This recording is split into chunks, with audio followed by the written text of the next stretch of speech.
And I think the point of the Pauline pattern on prayers po mga kapatid, I have already nailed. So, but there's so much, it was not everything about it. There's so much sa Bible na pwede mong tingnan po mga kapatid. I have not covered everything in my lesson in that regard. Pero let's now start to move on. We have that for 4 months or 3 months or more. And ngayon po mga kapatid, we'll have may mga subaybayan kayo every morning that is, I believe na needful. That is needful. And ang atin pong pag-usapan, let's go to Romans chapter number for this, depende po kung paano. So, kung how long po natin, I would not put a time frame. But this series been a blessing to our church before. And I'd like to impart this to you. I'd like to mga kapatid, to share this to you. And I have not transcribed this yet sa isang material, but it's preserved in my notebook. And we'll talk about every morning po mga kapatid. The title of our series is A Normal Christian Life. Okay, a normal Christian life. So not anymore. Let's move on from Pauline pattern on prayer. I'm planning supposedly within this week I will give a closing message sana sa Pauline pattern on prayer. So I just decided po mga kapatid that let's go on ahead with this kasi anyway start of the week para maumpisahan din natin from the beginning. So take note, brethren, a normal Christian life, and be on prayer po mga kapatid that this series will help you. So ang purpose, ang intention po natin po dito is not to chop anyone's head off.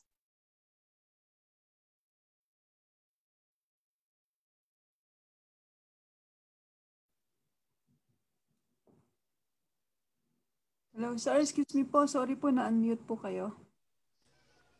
Okay. Kung ganun lang ang ating, I'm saying is, we're doing this for the edification of the body of Christ, and we're doing this for the glory of God. Okay? So, and let's go to Romans chapter number 8. I'd like you to look at Romans chapter number 8 and verse number 29. In verse number 29. Amen.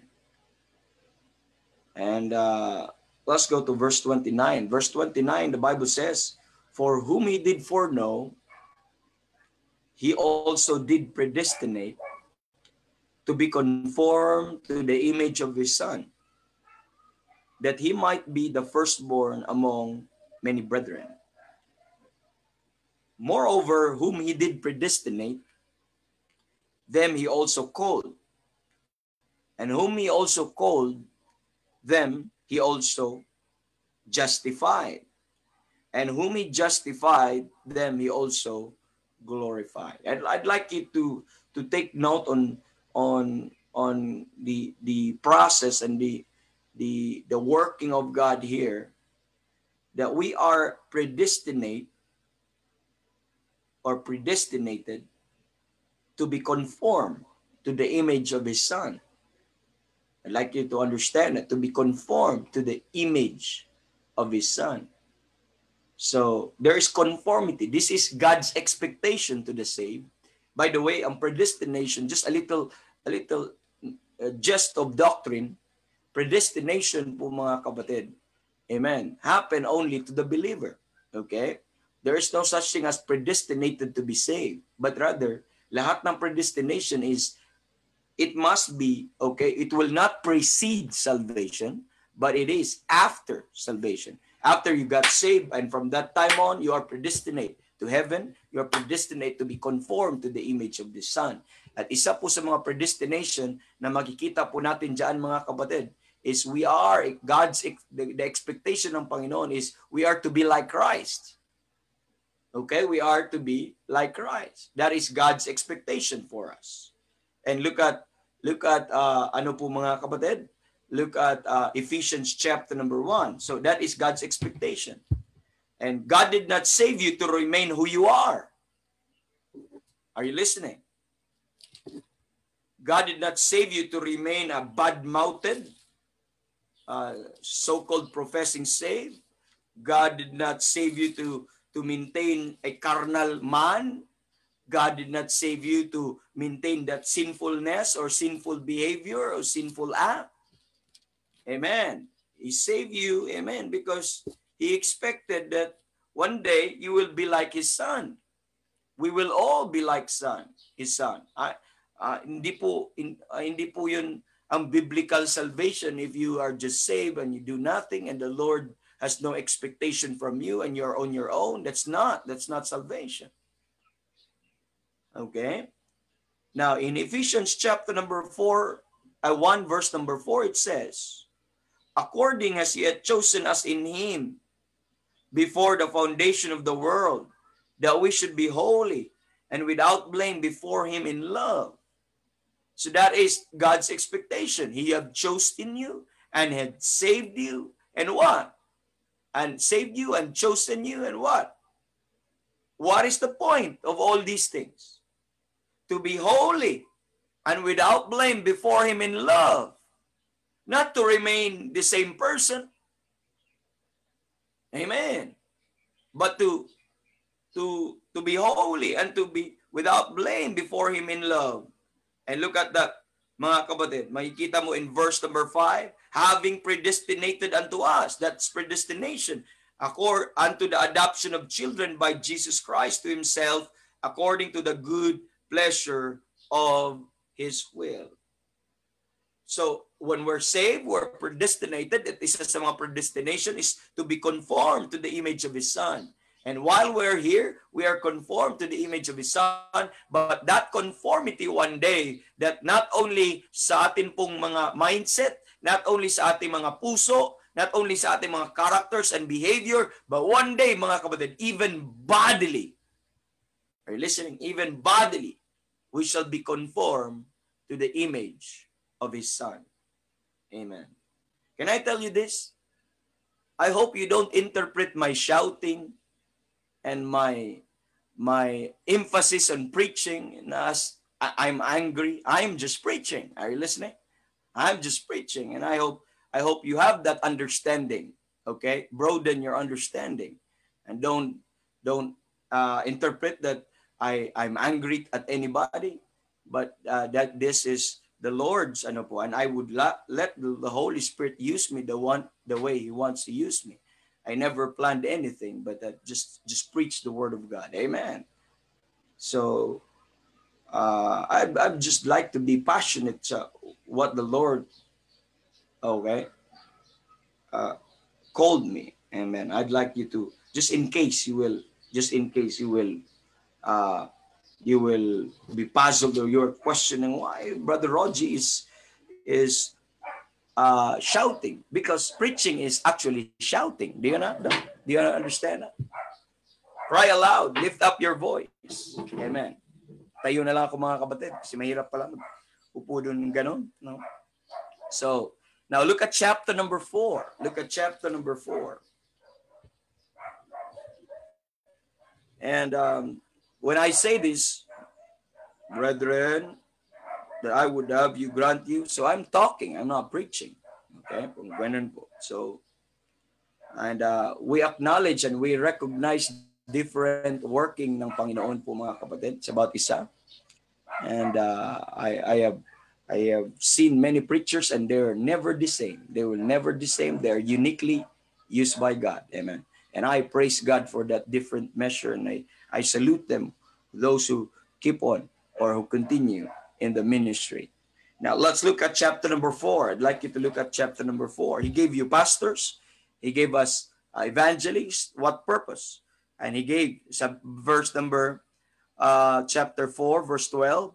And He gave some apostles and some prophets and some evangelists and some pastors and teachers.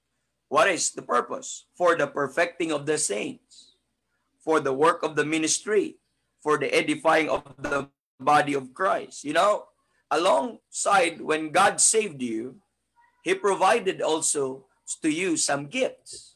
And what are itong mga gifts na provide ng Panginoon sa atin? These are man gifts. These are not just spiritual gifts, but they are man gifts. They are not sign gifts, but man gifts. When I say man gifts po mga kapatid, these are the brethren, the people that binibigay ng Panginoon sa iyo as a provision to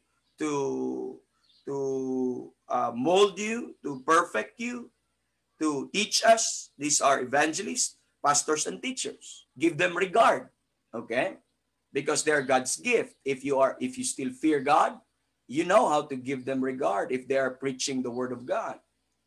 And in verse number, what is their purpose? For the perfecting of the saints, for the work of the ministry, for the edifying of the body of Christ.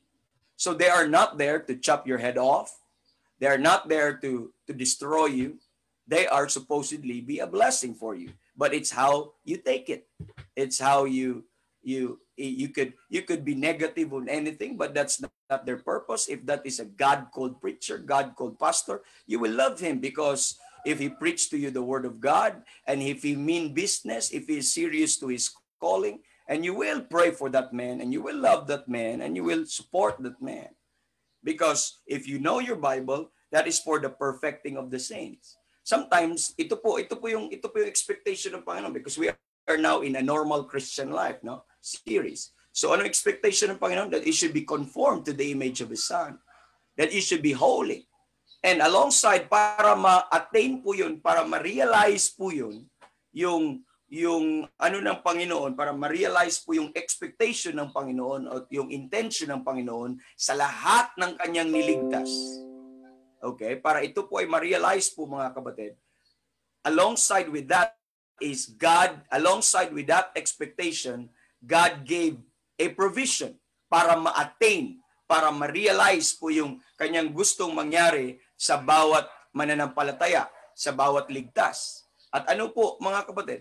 Ano po ang kanyang binigay? Nagbigay siya ng mga man gifts, nagbigay siya ng mga evangelists, nagbigay siya ng mga pastors.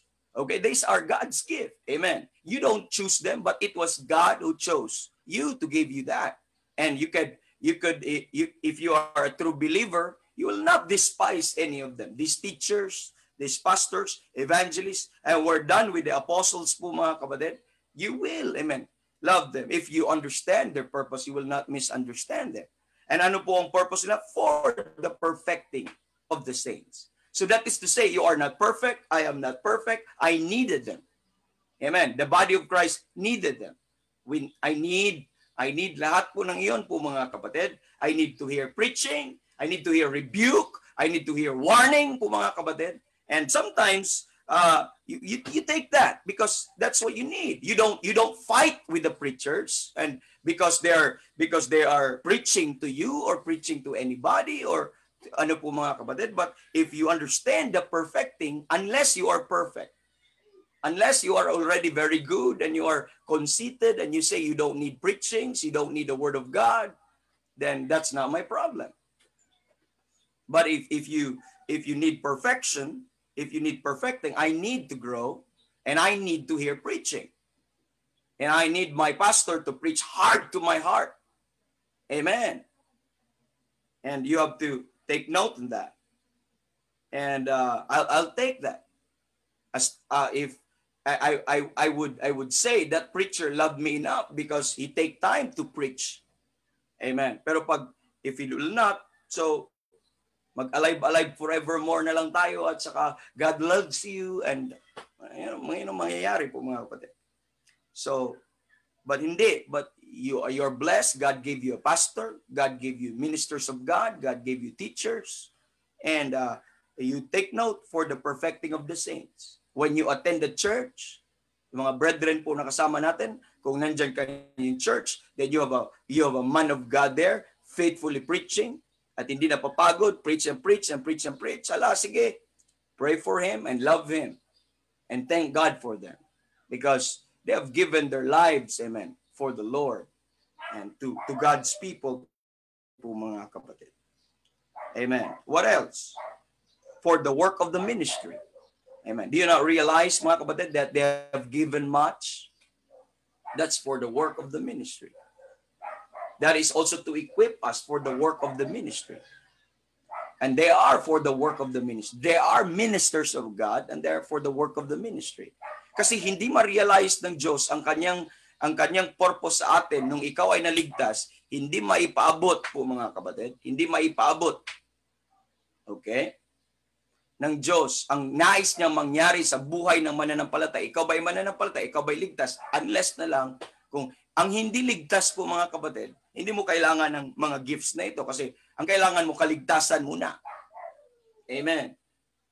Pero po mga kapatid, if you're saved, you will be needing these gifts, mga kapatid.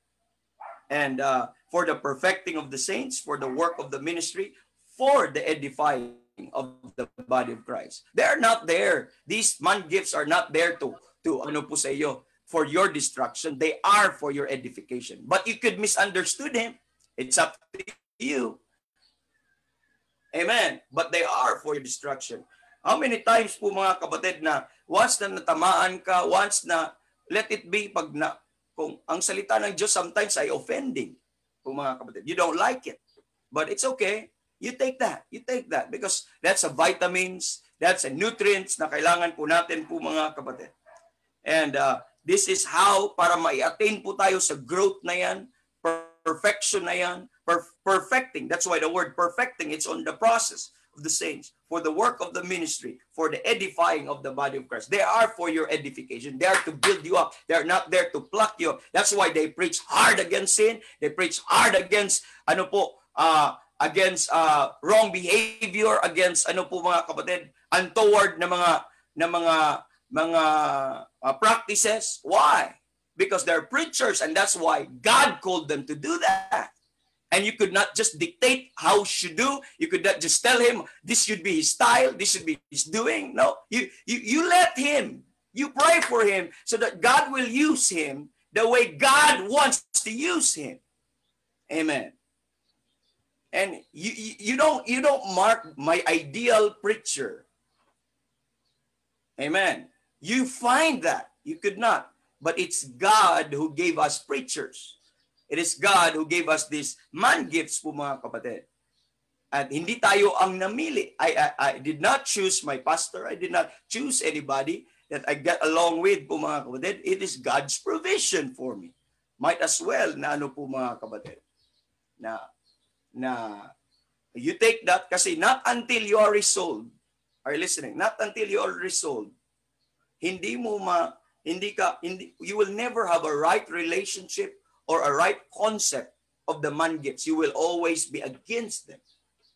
You will always be bitter and hateful if you will not resolve in your mind that they are not for your destruction, but they are called for your edification.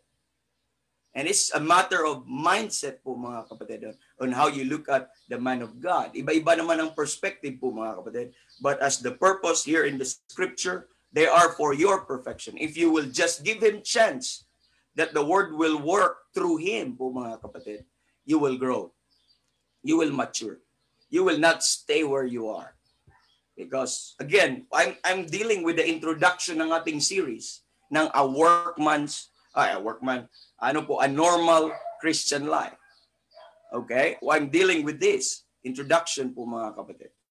That's why, kasi may expectation ng Panginoon. Amen. As what I have told you, He saved you, hindi para manatili kung ano yung ugali mo, kung anong meron ka, kung ikaw po ay lasinggero, hindi manatili na ikaw ay lasinggero, kung ikaw ay ganitong ginagawa mo dati, hindi manatiling ganoon. But somehow ang expectation ng Panginoon ay ma-attain mo yung magawa mo yung good works, hindi para ma-save, kundi dahil ligtas ka na, ma-exercise mo na yung somehow yung holy living, kasi hindi naman ma-attain ang holy living pag unsaved ka. So ito yung expectation. Pero ang Diyos hindi po ka binigyan ng hard time na ito yung gusto ko mangyari sa'yo. Tapos you're on your own, you're alone. Bahala ka sa buhay mo, ikaw na. But no, God is gracious, God is merciful. Alongside with that expectation, He gave us pastors. He gave us teachers. He gave us evangelists. He gave us preachers. Why? Para ma-attain po yun, for the perfecting of the saints. Do you need perfection? Yes. I know you need perfection. That's why you need preaching. I know you need to grow. That's why you need preaching. You need teaching. You need programs like this po mga kapatid. I'm so blessed mga kapatid. You're made up of different churches that are every morning listening. Amen. Every morning. Amen. And I'm blessed with your testimonies and thanksgiving. Although not everyone, you could not please everybody. They think you are not doing the Lord's will and you are not a blessing. But every day in my life, this is where I get some thanksgiving and some encouragement from people of God who understand, amen, and who are so thankful na may mga ganitong provisions po mga kapatid.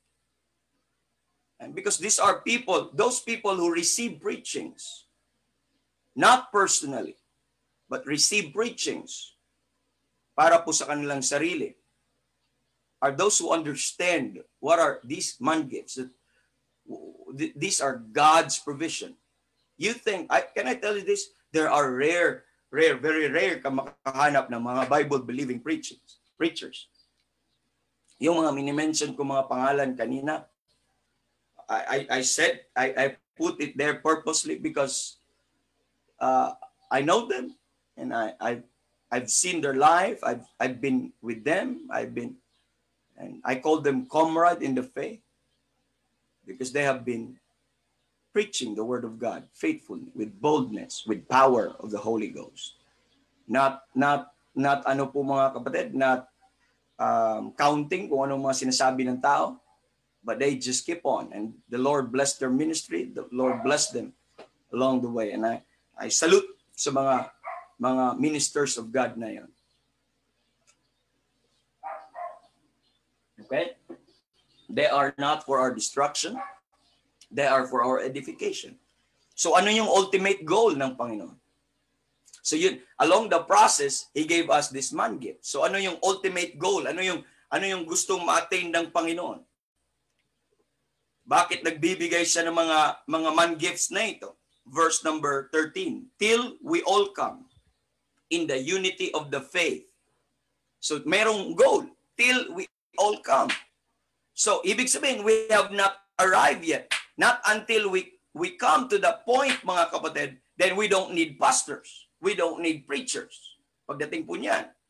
And till we all come, because as long as wala pa yung perfecting of the saints, till we all come. Okay? Sabi dito, till we all come in the unity of the faith. Sa church pa nga lang mga kapatid, let's put this in a local church setting. Ang dami pang mga opinionated, mga view na mga hindi magkatulad, marami pang mga heresies, marami pang mga hindi pagkakaunawaan, pagkakaisa po mga kapatid, may mga odd-mind pa, may mga otherwise-minded pa. So hanggat merong ganyan sa local church mga kapatid, the more we need the truth, the more we need preachings, the more we need these man gifts po mga kapatid. Hanggat nandyan yan. And ever-present po yun mga kapatid. Kita po natin, till we all come in the unity of the faith. Unity, magkaisa po mga kapatid. I preached yesterday on 1 Corinthians chapter number 11, doon po sa Lord's Supper po mga kapatid in the morning, and also po mga kapatid, part of that introduction para hindi natin ma-partake yung unworthily or ma-partake unworthily yung Lord's Supper, we have to know kung meron bang mga heresies at saka division na pangyayari sa church. And because that's very important po mga kapatid. That is to say, hanggat may mga heresies and divisions, ay talagang wala pa tayo, hindi pa tayo naka-attain sa unity of the faith. We're not going to church para lang mag-upo, para lang magsosyalan, para lang, mayroon tayong goal. At ang goal po na yun ay mag-arrive po tayo dun sa kaisipan na yun, magkatulad tayo ng pananampalataya, magkatulad tayo one day po mga kapatid, ng mga desires para sa Panginoon. So yun po yung mga gusto po nating i-attain. And dito po mga kapatid, makikita po natin, sabi dito, till we all come in the unity of the faith. What else? And of the knowledge of the Son of God. So that's the goal. not only the unity of the faith, we all come also to the unity of the knowledge of the Son of God. We should have the same concept who that Son of God is. Hindi po iba-iba. But how do we do that? We need someone, we need this man gift that will feed us the Word of God, that will provide us with this knowledge and this understanding po mga kapatid. We need this kind of meeting para po maintindihan, maipaabot sa kanila po mga kapatid, at sa bawat isa, that ito po ang Son of God. Hindi po iba-iba, hindi po yung problema, no? Iba-ibang knowledge po natin. Kahit ano-ano na lang po ang ini-engage natin. What else? Unto a perfect man. Do you see that po mga kapatid? From the point of salvation, amen, meron expectation ang Panginoon. So, if this is the timeline of your salvation, ito po yung timeline ng iyong salvation, ilagyan po natin, ito po, lagyan po natin ng cross. So, this is a Christian life, no? So may cross po mga kapatid. So that is to say, this is your birth. This is the day you got saved po mga kapatid. And you have to take note on that. So nung ito po yung time ng araw ng kaligtasan mo, merong iano ang Panginoon, meron po siyang goal para sa iyo. At ito po yung rapture po mga kapatid. Hindi to church age ha, but this is considered as your Christian life. Okay? Christian life. Basahan, lagyan natin.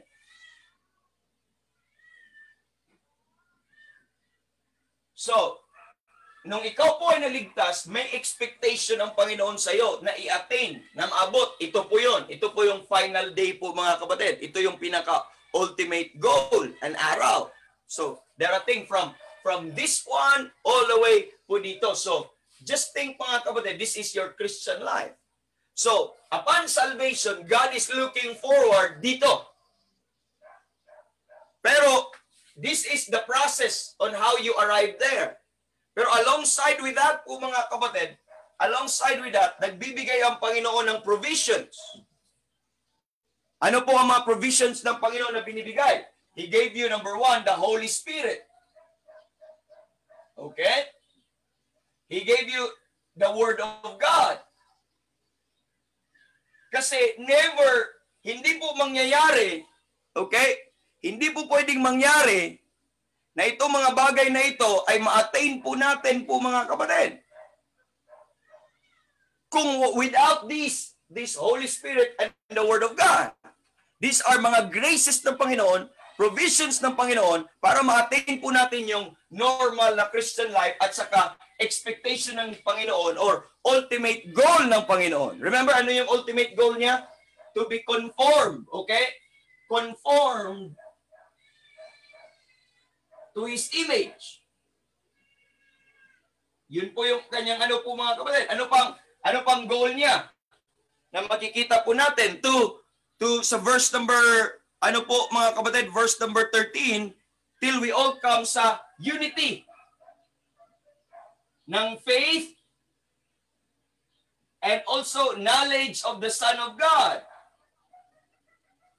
Knowledge ng Son of God po mga kapatid. And what else? Unto a perfect man.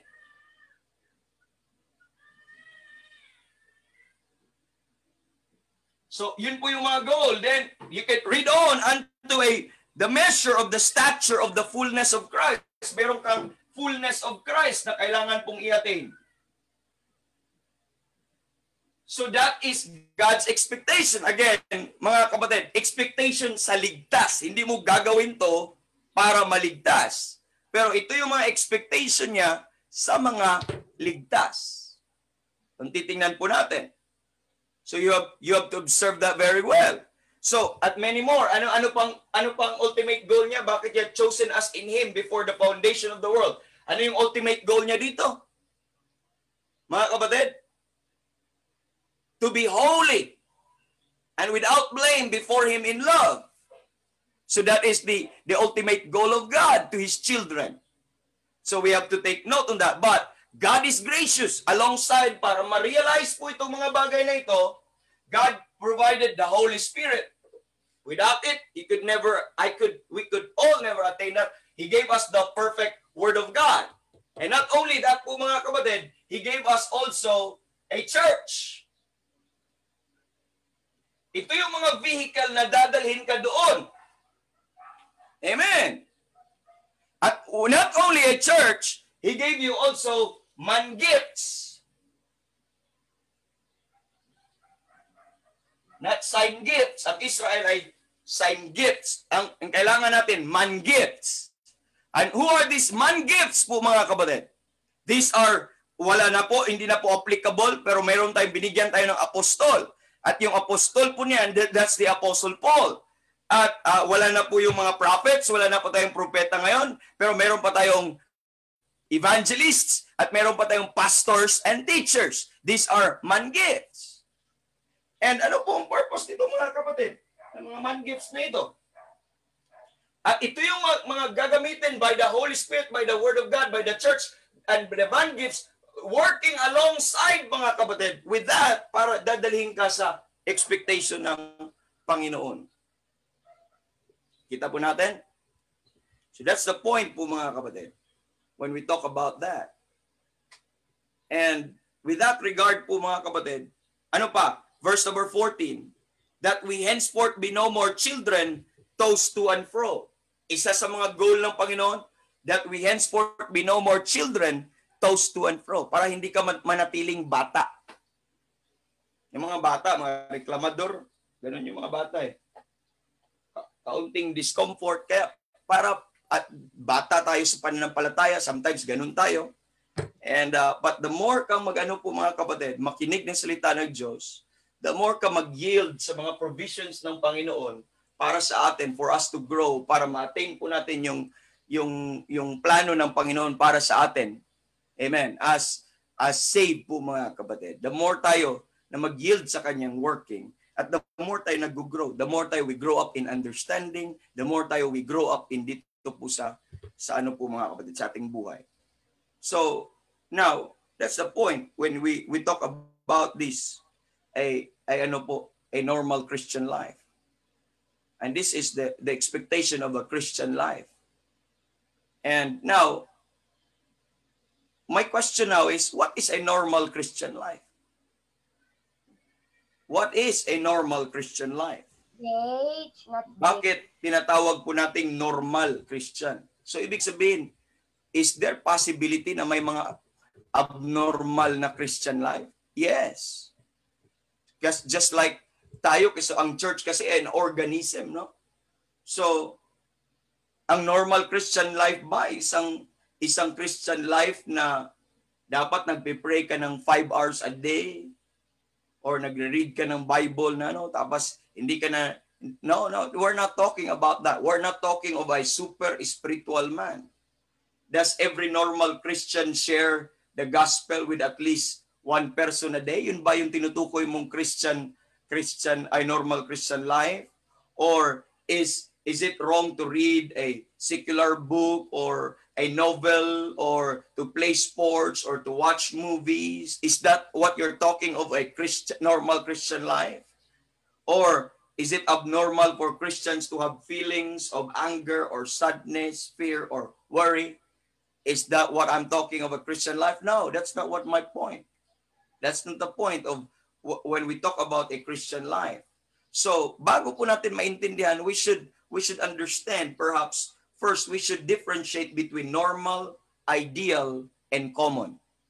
Okay? We should understand first the normal, ideal, and common. Okay, ito pong tatlo, dapat maintindihan natin. First is, mga kapatid, normal. Makita natin ang difference, ideal, at saka common.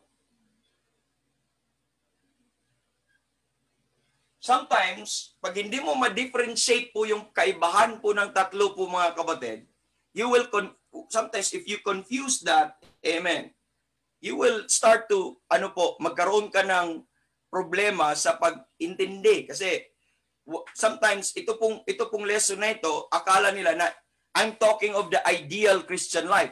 When I talk about ideal Christian life, ito na po yung ideal Christian life. Ibig sabihin, na-attain mo na yung goal mo. Pero pag sinabi nating normal Christian life, we are just talking to a Christian mga kapatid, that are going normally sa process. Okay? And when we talk about the common Christian, kung yung mga common Christian ay yung mga tao na hindi pa rin nag-grow, nandun pa rin, at marami sa mga Kristiyano ang ganun. That's why we call them common. So, we should differentiate these three po mga kapatid. Now, if we equate ideal with normal, ang mangyayari natin, if we think na ito yung normal, if we equate ideal and normal as the same po mga kapatid, we would be providing unrealistic demand on us. Kasi kung ito yung i-demand sa iyo na dapat perfect na, ay hindi, mahirap yun, hindi yun realistic. Because wala namang maka-attain diretso dito, kailangan idadaan sa proseso po mga kapatid. Intindihan po natin, idadaan sa proseso. And with this regard po mga kapatid, ay hindi po yun, unrealistic po yun, unattainable po yun. Hindi po ganon. So may process, just like ang bata po mga kapatid, we have a suckling baby here. Every day, nakikita mo yung development niya. So a normal Christian life is a life that is still with development, mga kapatid. Process na kanyang i-undertake po, mga kapatid, para ma-attain po niya yon. Now, makita po natin, but if we equate naman normal with common, kung ang normal naman iparehas natin sa common, ano yung maging mangyari po, mga kapatid? We may water down the standards of God. Dito naman, sobra naman, hindi mo naman ma-attain. Pero pag ang parehasin mo what's normal with common, sobra namang baba yung standard. Wala ka na ding standard. Mag-water down na din tayo. And this ideal Christian is one we all ought, okay, to aim at being. Tama lang, ito pong real ideal Christian, ito yung goal. Yan yung aim na ating ma-attain po mga kapatid, the perfection we ought to press on. Amen. Now, one day, ma-attain ko yung ideal na yon. That's why we move on to that and we press on to that time. While we press on, we also recognize that we are not going to be in sinless perfection. So habang nagtuloy-tuloy po tayo, there will be series of faults also and some failures po mga kapatid because that's part of the process. Sometimes we need to fail to learn. This is failing forward, mga kapatid. Matututo po tayo sa buhay po natin. So, hindi po natin na-attain yung sinless perfection. I don't believe in sinless perfection while I am still in this body. I'm still in this body of sin and I still sin, mga kapatid. But praise God, my soul is secure. Yun po yung blessing po doon. Now, makikita po natin, until the rapture is not taking place, for the redemption of our vile body, amen, there could be no perfection in the flesh. On the other hand, we also recognize that the Christian life that is commonly seen, you see the word common, mga kapatid, is commonly seen is neither ideal nor what we ought to have or possibly have with God's grace because it is substandard. It is substandard. Hindi din pwede. May mga common ka makikita ngayon, may nagsabi, Christian ako, Christian ka, Christian yan. O, Christian, basta Christian tayo. Pero they live like hell. They live like wala pong ka-standard, ay kulang po yun. Mali po yun. So let us define normal Christian life. And that is something God really expects us to have or assume us to do. And which is within our reach. Hindi muna tayo mag-isip, ang aim natin, ang press on natin ideal. Pero one thing we need to mind is, ano ba ang normal? At yun po yung pag-uusapan natin this week. Sa series na yun, all the way. We're not talking of a super spiritual and super faithful. We're just talking of the normal. And sometimes, sa tingin ng iba, para sa mga common na mga Kristiyano, ang normal na yon, akala nila ideal na yon. Or extreme na yon, akala nila. Pero they never thought na expectation talaga ng Panginoon, normal lang po yun mga kapatid. So ang point po natin mga kapatid, not all, okay, Hindi porke common ay ito ay normal na. Okay? Pag ma-confuse mo yun, and what's common is not necessarily normal. Can I tell you this? What's common is not necessarily normal. And what's normal is not necessarily common.